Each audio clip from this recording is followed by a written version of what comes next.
ഭയപ്പെടേണ്ട, ഇന്നു മുതൽ നീ മനുഷ്യരെ പിടിക്കുന്നവനാകും. Don't be afraid, from now on you will be fishers of men. ലൂക്കോസിൻ്റെ സുവിശേഷം 5-ാം അധ്യായമാണ്, 5-10 വാക്യമാണ് എന്നെടുത്തിരിക്കുന്നത്. അപ്പോൾ നമ്മൾ മനസ്സിലാക്കേണ്ടത് കർത്താവിൻ്റെ ഒരു ശബ്ദം, കർത്താവ് ചുമ്മാ ഒന്നും പറയൂലല്ലോ. കർത്താവ് എന്തെങ്കിലും പറഞ്ഞാൽ അത് നടക്കും. അതാണ് നമ്മുടെ ഉറപ്പ് വരേണ്ടത്. എൻ്റെ യേശു അത് പറഞ്ഞു എങ്കിൽ അത് നടക്കും.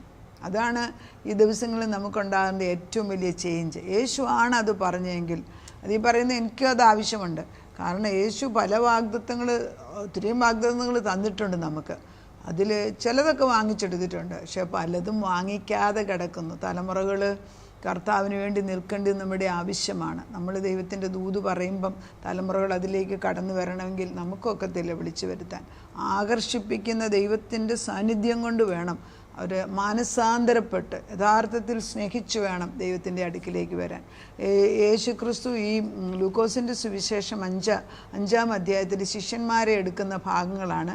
കർത്താവ് പല ഭാഗത്ത് ഇപ്പോൾ ശിഷ്യന്മാരെ എടുക്കാൻ തുടങ്ങിയതേ ഉള്ളൂ, ആദ്യ സമയമാണ്. അങ്ങനെ കർത്താവ് ഈ നമ്മൾ നേരത്തെ യോഹന്നാനിലൊക്കെ വായിക്കുന്നുണ്ട്, യേശു ആദ്യമേ അന്ത്രയോസിനെ കാണുന്നു, പിന്നെ പത്രോസിനെ കാണുന്നു, പിന്നെ പത്രോസിനെ കാണുന്നു, പിന്നെ 2-3 പേരെ കൂടെ യേശു കാണുന്നുണ്ട്. ആദ്യ ഭാഗങ്ങളിൽ യേശു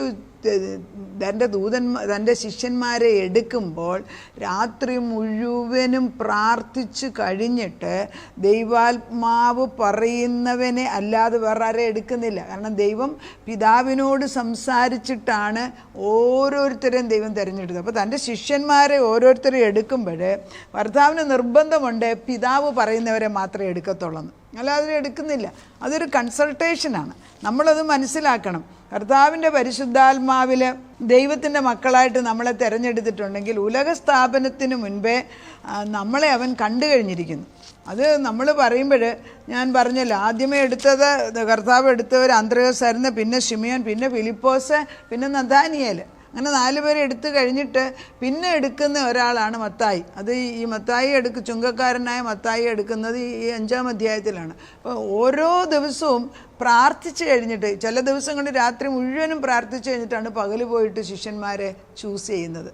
അപ്പം നമ്മളെയൊക്കെ തിരഞ്ഞെടുത്ത മക്കളാണ്, അല്ലാതെ ഒരിക്കലും ഈ വചനത്തിനകത്ത് നമ്മൾ ആകർഷിക്കപ്പെടുത്തില്ല. അതൊരു ഭാഗ്യമായിട്ട് കാണാം, അതൊരു ഉന്നത പദവിയായിട്ട് നമ്മൾ മാനിക്കാമെങ്കിൽ ഇത് നമ്മൾ വചനം പറയും തോറും നമ്മൾ ദൈവത്തിൻ്റെ അതേ പ്രതിച്ഛായയായി മാറുമ്പോൾ നമ്മൾ പറയുന്നത് പരിശുദ്ധാത്മാവിൻ്റെ ശക്തിയിലാണ് കടന്നു വരുന്നത്. ഈ പരിശുദ്ധാത്മാവിൻ്റെ ശക്തിയിൽ കടന്നു വരുമ്പോൾ അതിന് വലിയ ബഹളമോ അല്ലെങ്കിൽ ഒച്ചയോ ഒന്നും ആവശ്യമില്ല. പരിശുദ്ധാത്മാവ് അത് പറയുന്നതെങ്കിൽ തൊടേണ്ട വ്യക്തിയുടെ ഹൃദയത്തിൽ അത് നല്ല വിത്ത് വീഴും, ഇമ്മീഡിയറ്റ്ലി അതിന് ഇഫക്റ്റ് ഉണ്ടാകും. ചിലർക്ക് അല്പം താമസിക്കും. പക്ഷേ ഈ വചനങ്ങളെല്ലാം ജീവൻ വെക്കുന്ന വചനങ്ങളാണ്. കാരണം കർത്താവിൻ്റെ വചനം ജീവനും ചൈതന്യമുള്ളതാണെന്ന് വചനം പറയുന്നു.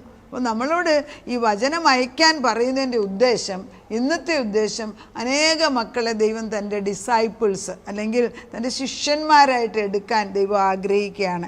5-ാം അധ്യായം ഇങ്ങനെയാണ് വായിക്കുന്നത്, അവൻ ഗന്നസരത്ത് തടാകത്തിൻ്റെ കരയിൽ നിൽക്കുമ്പോൾ പുരുഷാരം ദൈവവചനം കേൾക്കേണ്ടതിന് അവനെ തിക്കിക്കൊണ്ടേയിരുന്നു. 2 പടക് കരയ്ക്ക് അടുത്ത് നിൽക്കുന്നത് അവൻ കണ്ടു. അവയിൽ നിന്ന് മീൻ പിടിക്കാർ ഇറങ്ങി വല കഴുകുന്നതായിരുന്നു. ഈ പടകിൽ പടകളിൽ ശിമോനുള്ളതായി ഒന്നിൽ അവൻ കയറി കരയിൽ നിന്ന് അല്പം നീക്കാണ് എന്ന് പറഞ്ഞു. അങ്ങനെ അവൻ പടകിലിരുന്ന് പുരുഷാരത്തെ ഉപദേശിച്ച് സംസാരിച്ച് തീർന്നപ്പോൾ അവൻ ശിമോനോട് ആഴത്തിലേക്ക് നീക്കി മീൻപിടുത്തത്തിൻ്റെ വല ഇറക്കുവിനെന്ന് പറഞ്ഞു. അവിടെ നിർത്താം.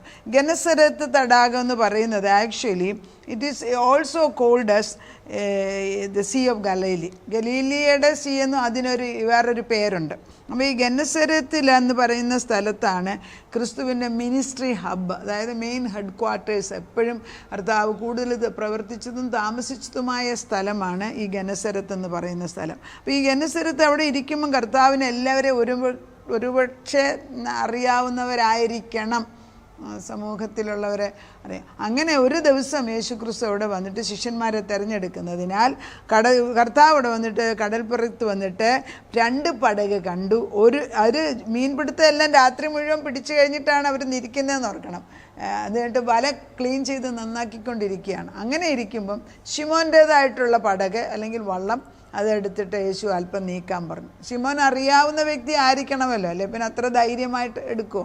എന്തെങ്കിലും ആട്ടെ, യേശു പറഞ്ഞനുസരിച്ച് ശിമോൻ വള്ളം കൊടുക്കുന്നു. യേശു അതിൽ കയറി വെള്ളത്തിൽ ഇരുന്നു കൊണ്ട്, അതായത് വള്ളത്തിൽ വെള്ളം ഉള്ളിടത്തായതുകൊണ്ട് ഇത് നമ്മുടെ വോയിസ് അതെങ്ങനെ നമുക്ക് എക്കോ വരും, ക്ലിയറായിട്ട് കേൾക്കാൻ വെക്കും. അനേക ആളുകൾക്ക് കേൾക്കത്തക്ക വിധത്തിൽ ഓരോ കാര്യങ്ങൾ പറഞ്ഞു കൊടുത്തുകൊണ്ടിരിക്കുകയാണ്. ദൈവം സംസാരിക്കുകയാണ്, പുത്രൻ തമ്പുരാൻ സംസാരിക്കുന്നു. എന്താ പറഞ്ഞതെന്ന് ഇതിനകത്ത് എഴുതിയിട്ടില്ല. അപ്പം പലപ്പോഴും അവരുടെ ജീവിതവുമായിട്ട് കണക്ട് ചെയ്ത പല കാര്യങ്ങൾ യേശു പറഞ്ഞു കൊടുത്ത് ദൈവവും അവരുമായിട്ടുള്ളൊരു ബന്ധം ഉറപ്പിക്കുകയാണ്. അങ്ങനെ ഇരിക്കുക. അത് കഴിഞ്ഞേച്ച് ഈ വചനം പറയുന്ന സമയമെല്ലാം ഇവർ ശ്രദ്ധ വെച്ച് കേൾക്കുന്നു. അത് വചനം പറഞ്ഞു കഴിഞ്ഞ ശേഷം ആഴത്തിലേക്ക് നീക്കി മീൻപിടുത്തത്തിന് വല ഇറക്കുവിനെന്ന് പറഞ്ഞു. അവയെ പത്രോസ് പറയാണ്, നാഥ, ഞങ്ങൾ രാത്രി മുഴുവനും അധ്വാനിച്ചിട്ട് ഒന്നും കിട്ടിയില്ല, എങ്കിലും നിൻ്റെ വാക്കിന് ഞാൻ വലയിറക്കാമെന്ന് ഉത്തരം പറഞ്ഞു. അവൻ അങ്ങനെ ചെയ്തപ്പോൾ പെരുത്ത മീൻകൂട്ടം അകപ്പെട്ടു, വല കീറാറായി. അവർ മറ്റേ പടയിലുള്ള കൂട്ടാളികളെ വന്ന് സഹായിപ്പിനെന്ന് അവർ മാടി വിളിച്ചു. അവർ വന്ന് പടക് 2 മുങ്ങുമാറാകുവോളം നിറച്ചു. കർത്താവിൻ്റെ ശബ്ദം കേട്ട് കർത്താവ് വചനം പറയുകയാണ്. സൃഷ്ടാവാം ദൈവം നമ്മളോട് സംസാരിച്ചുകൊണ്ടിരിക്കുകയാണ്. മനുഷ്യൻ കേട്ടില്ലേലും മത്സ്യങ്ങൾ പോലും കേൾക്കുന്നുണ്ട്. അതാണ് ഈ പ്രകൃതി പോലും. ഇന്നും പ്രകൃതി ദൈവത്തിൻ്റെ കയ്യിൽ തന്നെയാണ്. മനുഷ്യൻ എന്തെല്ലാം തരത്തിൽ ഉപദ്രവിച്ചിട്ടും ഭൂമി നിലനിൽക്കുന്നത് ദൈവത്തിൻ്റെ സമയവും കർത്താവിൻ്റെ ആ വചനം കൊണ്ട് സസ്റ്റെയിൻ ചെയ്യുന്നതുകൊണ്ടാണ് നമ്മൾ മനസ്സിലാക്കണം. അപ്പം ദൈവം വലിയവനാണ്. ഈ പ്രയാസങ്ങൾക്കൊക്കെ ഉപരിയായിട്ട് ദൈവം വലിയവനാണ്, അവൻ ഇന്നും എൻ്റെ കൂടെ ഉണ്ട് എന്നുള്ള ബോധം നമുക്ക് ഉണ്ടാകണം. പത്രോസിനോട് പറഞ്ഞു വലയെറിഞ്ഞ് പരിചയമുള്ള ആളല്ലേ രാത്രി. യേശു വല എറിയുന്ന മുക്കവനല്ല. യേശുവിന് മീൻ പിടിക്കുന്നതിനെക്കുറിച്ച് വലുതായിട്ട് അറിയത്തില്ല. അങ്ങനെ നമുക്ക് കാണാം. യേശു ദൈവമാണെന്ന് ഓർക്കണം. മറ്റൊരു സൈഡിൽ കൂടെ നമ്മൾ ചിന്തിക്കുമ്പോൾ പത്രോസ് രാത്രി മുഴുവനും മീൻ പിടിക്കാൻ വലയെറിഞ്ഞ് എപ്പോഴും മീൻ പിടിക്കുന്ന എക്സ്പേർട്ട്, വെള്ളത്തെ എന്തെന്നറിയാവുന്നവൻ. യേശു പറഞ്ഞു വലയെറിയാൻ പറയുന്നു, വലത്തോട്ട് എറിയാൻ പറയുന്നു. അപ്പോൾ പത്രോസ് എന്താ പറഞ്ഞു, രാത്രി മുഴുവനും ഞങ്ങൾ അധ്വാനിച്ചിട്ട് ഒരു മീൻ പോലും കിട്ടിയില്ല. അവിടെ നിർത്താം. രാത്രി മുഴുവനും നമ്മുടെ സ്വന്തം കഴിവിൽ കടന്നു പ്രയത്നിച്ച് എത്രയോ പേര് അവരവരുടെ കട നടത്തുന്നു, ഷോപ്പ് നടത്തുന്നു, കോഫി ഷോപ്പ് നടത്തുന്നു, ജിമ്മ് നടത്തുന്നു, പിന്നെന്താ അധ്വാനിച്ച് 2 ജോലി ചെയ്യുന്നു, 4 ജോലി ചെയ്യുന്നു. ഇതുകൊണ്ടൊന്നും എനിക്ക് ഒരു പ്രയോജനം ഇതുവരെ ഉണ്ടായിട്ടില്ല എന്നെൻ്റെ അധ്വാനമാണ്. എൻ്റെ മുഖത്തേക്ക് നോക്കാൻ അവർക്ക് നേരമില്ലല്ലോ. ഭാര്യമാരെ ഇതിനു വേണ്ടി വചനത്തിനൊന്ന് പോകാൻ വിടാൻ അവർക്ക് നേരമാണ്. ദേ നീഡ് ഹെൽപ്പ് ദെയർ ഇല്ലേ? അങ്ങനെയുള്ളവരില്ലേ ഒത്തിരി പേര്. നമ്മളെന്താ മനസ്സിലാക്കുന്നത്? പത്രോസ് പറഞ്ഞ് ഞാൻ എക്സ്പേർട്ടാണ്, രാത്രി മുഴുവനും പിടിച്ചിട്ട് എനിക്കൊന്നും കിട്ടാതിരിക്കുന്ന വ്യക്തി, എങ്കിലും നിൻ്റെ വാക്കിനെ ഞാൻ എറിയുന്നു. അവിടെയാണ് ബിയോണ്ട് റീസണിങ്. നമ്മുടെ കഴിവിന് ഉപരിയായിട്ട് യേശുവിനെ കാണാനുള്ള, അതായത് ഈ യേശു ആരെ എന്ന് എത്രമാത്രം അവൻ്റെ വലിപ്പത്തെക്കുറിച്ച് എനിക്ക് പറയാൻ അറിഞ്ഞുകൂടാ, പക്ഷേ എത്രമാത്രം നമ്മുടെ ഈ വേദപുസ്തകം അടിസ്ഥാനത്തിൽ അവനെക്കുറിച്ച് കൂടുതൽ ആഴമായിട്ട് ചിന്തിക്കും തോറും നമ്മളിലാണ് ആ പവർ കയറുന്നത്, നമ്മളിലാണ് മാറ്റം വരുന്നത്. നമ്മുടെ യേശുവിനെക്കുറിച്ച് പഠിക്കുമ്പം വ്യത്യാസം നമുക്കാണ് ഉണ്ടാകുന്നതെന്ന് ഓർക്കണം. യേശു എപ്പോഴും ഒരേപോലെ തന്നെ വലിയ ദൈവം തമ്പുരാൻ തന്നെ. അപ്പോൾ അങ്ങനെ മീൻ വലയെറിഞ്ഞിട്ട് എന്ത് സംഭവിച്ചു? ഈ വചനം കേട്ടുകൊണ്ടിരിക്കുന്ന സ്ഥലത്ത് നിറച്ച് മീൻ വന്ന് വചനം കേട്ടുകൊണ്ടേയിരുന്നു. അല്ല പിന്നെ അങ്ങനെ ഇത്രയും മീൻ വന്നത്? വലയെറിഞ്ഞു. ഇവരുടെ ബോട്ട് തന്നെയല്ല, അപ്പുറത്തുള്ള ബോട്ടും കൂടെ വിളിച്ച് നിറച്ചു മീൻ കിട്ടി. എന്താ ബാക്കി വായിക്കുന്നത്? അവർക്ക് ഇതുവരെ അവരുടെ ജീവിതത്തിൽ ഇത്രയും മീൻ ഒരു സമയത്തായിട്ട് പിടിച്ചിട്ടില്ല എന്നോർക്കണം. യേശു ഒരു കാര്യം പറഞ്ഞാൽ നിൻ്റെ ആഗ്രഹം സഫലീകരിക്കാതെ ദൈവം ഒന്നും ചെയ്യത്തില്ല.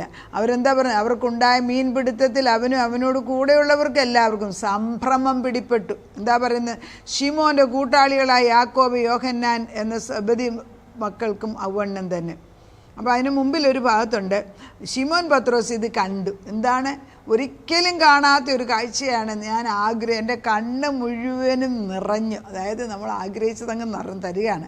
നിറഞ്ഞിട്ട്, കർത്താവേ, ഞാൻ പാപിയായ മനുഷ്യനാകുന്നു, ആകൊണ്ട് എന്നെ വിട്ടുപോകണമേ എന്ന് പറഞ്ഞു. കാരണം എന്താ? ഇത്രമാത്രം മീൻ ഒരാളുടെ വാക്കിന് വരുന്നത് ഞാൻ കണ്ടിട്ടില്ല എൻ്റെ ജീവിതത്തിൽ. അവനവനെ തന്നെ മനസ്സിലായി. Compared to Jesus nothing. നമ്മളൊന്നുമില്ല എന്ന് മനസ്സിലാക്കുക. അതൊരു അവെയർനെസ്സാണ്. ഈ പത്രോസിനാണ് പിന്നെ ദൈവം എടുത്ത് ഉപയോഗിക്കുന്നതെന്ന് ഓർക്കണം. അപ്പോൾ ഈ പത്രോസ് അതോടുകൂടി വചനം വായിക്കുമ്പോൾ നമുക്ക് മനസ്സിലാകുന്നു, യേശു ശിമോനോട് പറയുന്നു, ഭയപ്പെടേണ്ട, ഇന്നു മുതൽ മനുഷ്യരെ പിടിക്കുന്നവനാക്കുമെന്ന് പറഞ്ഞു. ഇന്നു മുതൽ നീ മീനെ പിടിക്കുകയല്ല. എന്തുമാത്രം മീനെ പിടിച്ച് അതുപോലെ നീ മനുഷ്യനെ പിടിക്കാൻ പോവുക. പിന്നെ അവർ പടകുകളെ കരയ്ക്ക് അടുപ്പിച്ച് സകലവും വിട്ട് അവനെ അനുഗമിച്ചു. നോക്കിക്കേ, ഇത്രമാത്രം ഒരു 10,000-2000 മീൻ ഒന്നിച്ചു കൂട്ടി ഈ വലയ്ക്കകത്ത്, ഈ വള്ളത്തിനകത്ത്, 2 വള്ളത്തിനും പത്രോസിൻ്റെ കൂടെയുള്ളവനും കൂടെ കിട്ടിയിട്ട് മീനെ കൊണ്ട് എന്ത് ചെയ്യണം എന്നറിയാമേ, അതുപോലെ മീൻ കിട്ടിയ കാലം. അന്ന് നമുക്ക് ഫ്രീസിംഗ് ഒന്നും ഇല്ലല്ലോ. അങ്ങനെ ഈ മീനെല്ലാം കൂടെ കണ്ടിട്ട് പത്രോസ് ഇതെല്ലാം കൂടെ വിറ്റ് കാശുണ്ടാക്കാമെന്ന് പത്രോസ് ചിന്തിച്ചില്ല. ഇത്രമാത്രം തരാൻ കഴിവുള്ളവനെങ്കിൽ ആ മീൻ അവിടെ കിടക്കട്ടെ, എൻ്റെ ആഗ്രഹം തീർന്നു കഴിഞ്ഞിരിക്കുന്നു. ജഡത്തോടുള്ള ആഗ്രഹം, ഭൂമിയിൽ ലോകസംബന്ധമായ എല്ലാം വേണമെന്നുള്ള ആഗ്രഹം മാറിപ്പോകും. യേശു വന്ന് നിൽക്കുമ്പോൾ മാറ്റിയിട്ട് എല്ലാം അവിടെ ഇട്ടെറിഞ്ഞിട്ട് യേശുവിൻ്റെ കൂടെ പോയി. അതുകൊണ്ടാണ് യേശു പറയുന്നത്, നിന്നെ ഇന്നു മുതൽ ആരുടെയോ മേൽ ദൂത് വന്ന് വീഴുകയാണ്, ഇന്നു മുതൽ നീ മനുഷ്യനെ പിടിക്കുന്നവരാകും. നമ്മുടെ മക്കളാകട്ടെ, നമ്മുടെ ഭർത്താക്കന്മാരാകട്ടെ, നമ്മുടെ കുടുംബങ്ങളിലുള്ള അംഗങ്ങളാകട്ടെ, പ്രാർത്ഥിക്കുന്നവരാകട്ടെ, നമ്മുടെ സമൂഹത്തിൽ ചുറ്റുപാടും, അതായത് വിളവ് നിറഞ്ഞു കിടക്കുകയാണ്, പക്ഷെ വിളവെടുക്കാൻ ആളുകളില്ല. കടന്നു വരുവീൻ. ദൈവം നമ്മളെ മാടി വിളിക്കുകയാണ്, നമുക്ക് കടന്നു വരാം, നമുക്ക് പ്രാർത്ഥിക്കാം. നാഥ, നീ പറഞ്ഞു ഭയപ്പെടണ്ടെന്ന്. ഭർത്താവ് ഭയപ്പെടണ്ടെന്ന് പറയുന്ന ഒരു വാക്യം എന്നും ഞങ്ങൾ കേൾക്കാൻ ആഗ്രഹിക്കുന്നു. ഭയപ്പെടണ്ട. കാരണം പറയുന്ന സകലത്തെയും നിയന്ത്രിക്കുന്ന ദൈവമാണ്. ചിലരുടെ കേസുകൾ കോടതിയിൽ കിടക്കുന്നു. ചിലരുടെ മക്കളെക്കുറിച്ച് സത്യദൈവത്തിൽ നിന്ന് മാറി വീട്ടിനകത്ത് തന്നെ അഹങ്കാരത്തോടെ മാതാപിതാക്കൾക്ക് വിപരീതമായ വിശ്വാസത്തിൽ കടന്നിട്ട് അപ്പനമ്മയും വെല്ലുവിളിക്കുന്നു. ചിലർ മക്കൾ അപ്പനമ്മയുടെ വീതം കിട്ടാൻ വേണ്ടി വേണ്ടാത്ത പരിപാടികൾ ഉണ്ടാക്കാൻ നോക്കുന്നു. ചിലർ അപ്പനങ്ങ് മരിച്ചാൽ കൊള്ളാമെന്ന് ചിന്തിക്കുന്നവരുണ്ട്. ചിലർ ഭാര്യ ഭർത്താക്കന്മാർ തമ്മിൽ ദൈവത്തിൻ്റെ സ്നേഹത്തിൽ കഴിയുന്നതിന് പകരം ഞാൻ കാണിക്കാമെന്നും പറഞ്ഞ് സ്വയമേ ജീവിക്കാൻ തുടങ്ങിയവരുണ്ട്.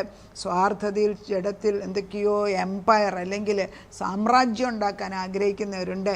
ഇവരോടൊക്കെ എൻ്റെ പൊന്നപ്പച്ചൻ ഇന്നൊന്ന് സന്ദർശിച്ചിട്ട് നീ വലത്തുവശത്തോട്ട് എറിഞ്ഞു എന്ന് പറയുമ്പോൾ ഒറ്റ രാത്രി കൊണ്ട് ഇന്ന് വരെ ലഭിക്കാത്തതായ വലിയൊരു അനുഗ്രഹം അവർക്ക് ലഭിച്ചു. പക്ഷേ അവരുടെ കണ്ണ് അവിടുന്ന് മാറ്റിയ ദൈവം വലിയവനാകിയാൽ ഞങ്ങൾ എന്നെ സ്തുതിക്കുന്നു. പത്രോസിന് തൃപ്തി വരത്തക്കവണ്ണം മീനെ കണ്ടു. അത്രയും മീനെ കണ്ടപ്പം പത്രോസിന് പിന്നെ ഇനി മീൻ വേണ്ട, അതുപോലെ നിറച്ചു കഴിഞ്ഞു. അത് കഴിഞ്ഞപ്പോൾ ദൈവം തമ്പുരാൻ പറഞ്ഞു, ഭയപ്പെടേണ്ട, ഇന്നു മുതൽ ഞാൻ മനുഷ്യരെ പിടിക്കുന്നവനാക്കും. അങ്ങനെ അന്ന് തൊട്ട് ഉള്ള മീനെല്ലാം അവിടെ ഉപേക്ഷിച്ചിട്ട് പത്രോസ് യേശുവിൻ്റെ കൂടെ യാത്രയായി. അങ്ങനെ കർത്താവ് സഭയെപ്പോലും പണിയുവാൻ ഈ പത്രോസിനെ എടുത്ത് ഉപയോഗിക്കുന്നതായിട്ട് നമ്മൾ കാണുന്നു. പരിശുദ്ധനായ ദൈവത്തിൻ്റെ വചനം കേട്ടനുസരിക്കുന്നവർ സഭ പണിയുന്നവരായി കർത്താവിൻ്റെ മണവാട്ടികളായി മാറുവാൻ, സഭയുടെ അംഗങ്ങളാക്കി മാറ്റുവാൻ യേശു ആഗ്രഹിക്കുമ്പോൾ പുതിയ നിയമത്തിൽ കർത്താവിനെ അനുകരിക്കുന്ന മക്കൾ ദൈവമക്കളായി മാറിയിരിക്കുന്നതിനാൽ ഞങ്ങൾ എന്നെ സ്തുതിക്കുന്നു. കർത്താവേ, നിൻ്റെ ശബ്ദം കേട്ട് നീ പറയാണ്, ഭയപ്പെടണ്ട, ഇന്നു മുതൽ ഞാൻ നിന്നെ മനുഷ്യരെ പിടിക്കുന്നവരാക്കി തീർക്കും. ഒരു വലയും ഞങ്ങളുടെ കയ്യിൽ ഏൽപ്പിച്ചിരിക്കുക. നിൻ്റെ വചനമാകുന്ന വല ഞങ്ങൾ എവിടെ നിൽക്കുന്നു അവിടെയെല്ലാം 700-7000 കിലോമീറ്റർ ലോകത്തിൻ്റെ ഒരറ്റം തൊട്ട് മറ്റേ അറ്റം വരെ പടർന്നു ചെന്ന് അനേക മക്കളെ ഈ പടകിനകത്തേക്ക് ക്രിസ്തുവാകുന്ന പടകിലേക്ക് കൊണ്ടുവരട്ടെ എന്ന് പറയുന്നു. അങ്ങനെ തന്നെ സംഭവിക്കട്ടെ അപ്പച്ച. അവിടെ ഇവിടെയും വേദനയോടിരിക്കുന്നവരോട് ദൈവം നേരിട്ട് സംസാരിക്കുന്നതിനാൽ ഇന്നു മുതൽ എൻ്റെ മുഖം അന്വേഷിപ്പീൻ എന്ന് യേശു പറയുന്നു.